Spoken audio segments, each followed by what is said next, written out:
So I wish the African leaders, I wish the African leaders can come together at this point in time to unite as one to fight any Western imperialism and colonialism and annihilation in Africa.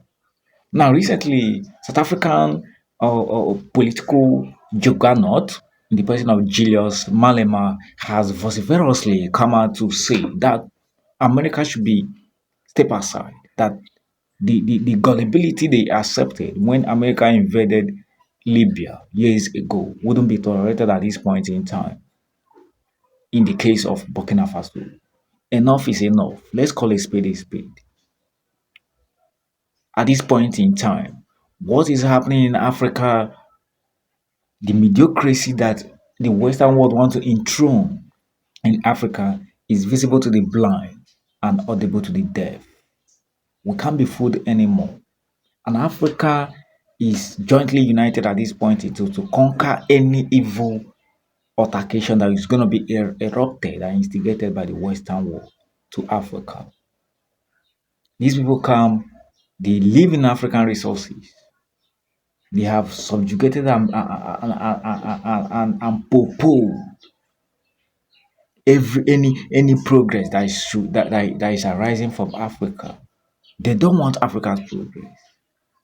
They don't want Africa progress.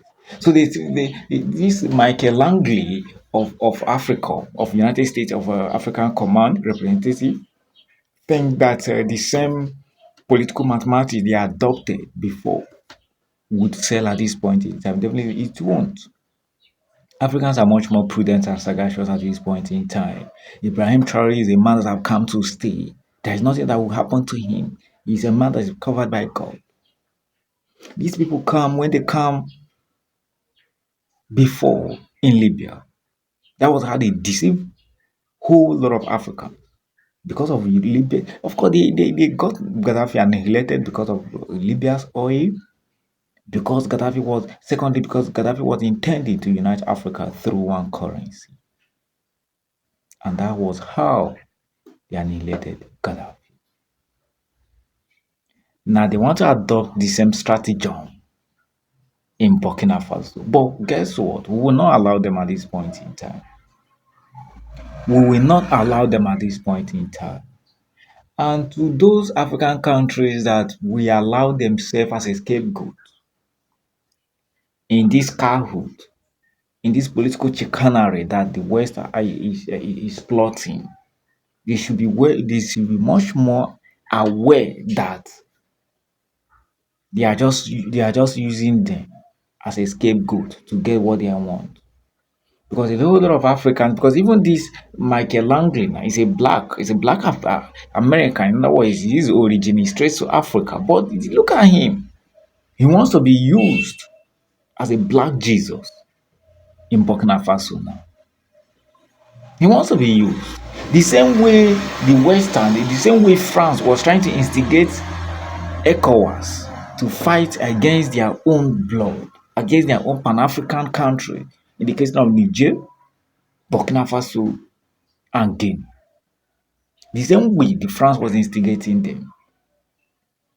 Because most of the times, blacks do not know that at this point in time we ought to unite and know what we are doing and evade ourselves from being used as a tool of manipulation against our own brothers.